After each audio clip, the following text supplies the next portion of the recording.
अथ तृतीयोध्यायः भगवान के अन्य लीला चरित्रों का वर्णन।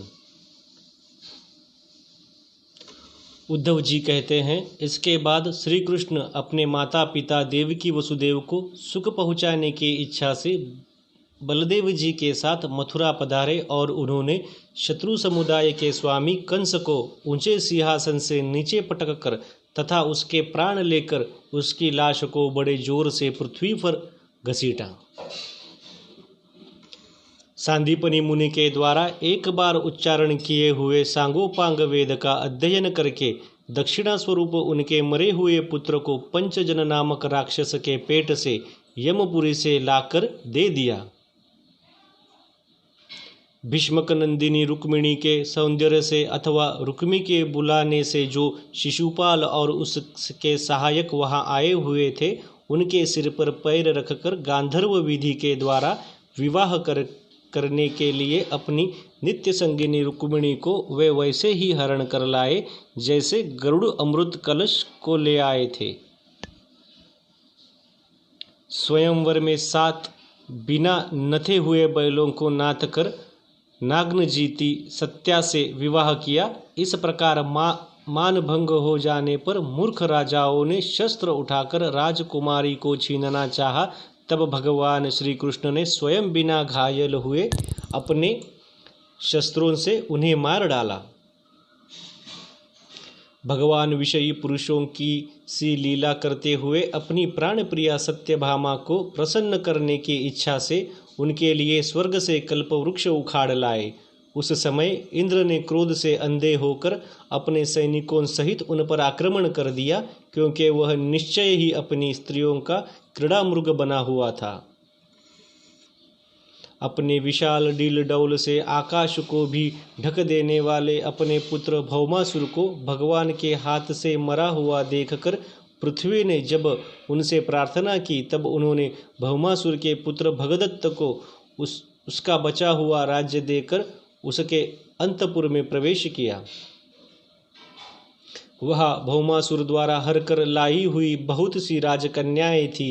वे दीन बंधु श्री कृष्णचंद्र को देखते ही खड़ी हो गई और सबने महान हर्ष, लज्जा एवं प्रेम पूर्ण चितवन से तत्काल ही भगवान को पति रूप में वर्ण कर लिया। तब भगवान ने अपनी निज शक्ति योग माया से उन ललनाओं के अनुरूप उतने ही रूप धारण कर उन सबका अलग अलग महलों में एक ही मुहूर्त में विधिवत पाणी ग्रहण किया। अपनी लीला का विस्तार करने के लिए उन्होंने उनमें से प्रत्येक के गर्भ से सभी गुणों में अपने ही समान 10-10 पुत्र उत्पन्न किए। जब काल यवन जरासंध और शाल्वादी ने अपनी सेनाओं से मथुरा और द्वारकापुरी को घेरा था, तब भगवान ने निज जनों को अपनी अलौकिक शक्ति देकर उन्हें स्वयं मरवाया था। शंबर, द्विविध, बाणासुर, मुर, बलवल तथा दंतवक्र आदि अन्य योद्धाओं में से भी किसी को उन्होंने स्वयं मारा था और किसी को दूसरों से मरवाया। इसके बाद उन्होंने आपके भाई धृतराष्ट्र और पांडु के पुत्रों का पक्ष लेकर आए हुए राजाओं को भी संहार किया, जिनके सेना सहित कुरुक्षेत्र में पहुंचने पर पृथ्वी डगमगाने लगी थी। कर्ण, दुशासन और शकुनी की खोटी सलाह से जिसकी आयु और श्री दोनों नष्ट हो चुकी थी तथा भीमसेन की गदा से जिसकी जांघ टूट चुकी थी, उस दुर्योधन को अपने साथियों के सहित पृथ्वी पर पड़ा देखकर भी उन्हें प्रसन्नता न हुई। वे सोचने लगे, यदि द्रोण, भीष्म, अर्जुन और भीमसेन के द्वारा यह 18 औक्षिणी सेना का विपुल संहार भी हो गया तो इससे पृथ्वी का कितना भार हल्का हुआ। अभी तो मरे अंशरूप प्रद्युम्न आदि के बल से बड़े हुए यादवों का दुस्सह दल बना ही हुआ है। जब ये मधुपान से मतवाले हो लाल लाल आंख करके आपस में लड़ने लगेंगे, तब उससे ही इनका नाश होगा। इसके सिवा और कोई उपाय नहीं है। असल में मेरे संकल्प करने पर ही स्वयं ही अंतर्ध्यान हो जाएंगे। यो सोचकर भगवान ने युधिष्ठिर को अपनी पैतृक राजगद्दी पर बैठाया और अपने सभी सगे संबंधियों को सत्पुरुषों का मार्ग दिखाकर आनंदित किया। उत्तरा के उदर में जो अभिमन्यु ने पुरुवंश का बीज स्थापित किया था, वह भी अश्वत्थामा के ब्रह्मास्त्र से नष्ट सा हो चुका था, किंतु भगवान ने उसे बचा लिया। उन्होंने धर्मराज युधिष्ठिर से 3 अश्वमेघ यज्ञ करवाए और वे भी श्री कृष्ण के अनुगामी होकर अपने छोटे भाइयों की सहायता से पृथ्वी की रक्षा करते हुए बड़े आनंद से रहने लगे। विश्वात्मा श्री भगवान ने भी द्वारकापुरी में रहकर लोक और वेद की मर्यादा का पालन करते हुए सब प्रकार के भोग भोगे, किंतु सांख्य योग की स्थापना करने के लिए उनमें कभी आसक्त नहीं हुए।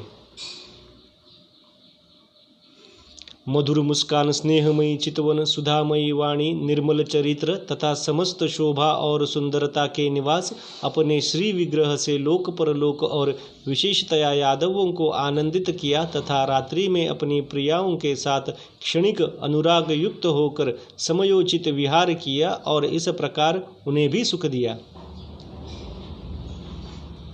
इस तरह बहुत वर्षों तक विहार करते करते उन्हें गृहस्थ आश्रम संबंधी भोग सामग्रियों से वैराग्य हो गया। ये भोग सामग्रियां ईश्वर के अधीन है और जीव भी उन्हीं के अधीन है। जब योगेश्वर भगवान श्री कृष्ण को ही उनसे वैराग्य हो गया, तब भक्ति योग के द्वारा उनका अनुगम करने वाला भक्त तो उन पर विश्वास ही कैसे करेगा। एक बार द्वारकापुरी में खेलते हुए यदुवंशी और भोजवंशी बालकों ने खेल खेल में कुछ मनीश्वरों को चिढ़ा दिया। तब यादव कुल का नाश ही भगवान को अभिष्ट है, यह समझकर उन ऋषियों ने बालकों को शाप दे दिया। इसके कुछ ही महीने बाद भाविवश वृष्णि, भोज और अंधकवंशी यादव बड़े हर्ष से रथों पर चढ़कर प्रभास क्षेत्र को गए। वहाँ स्नान करके उन्होंने उस तीर्थ के जल से पितर देवता और ऋषियों का तर्पण किया तथा ब्राह्मणों को श्रेष्ठ गोएं दी। उन्होंने सोना, चांदी, शैया, वस्त्र, मुगचर्म, कुंबल, पालकी, रथ, हाथी, कन्याएं और ऐसी भूमि जिससे जीविका चल सके तथा नाना प्रकार के सरस अन्न भी भगवद अर्पण करके ब्राह्मणों को दिए।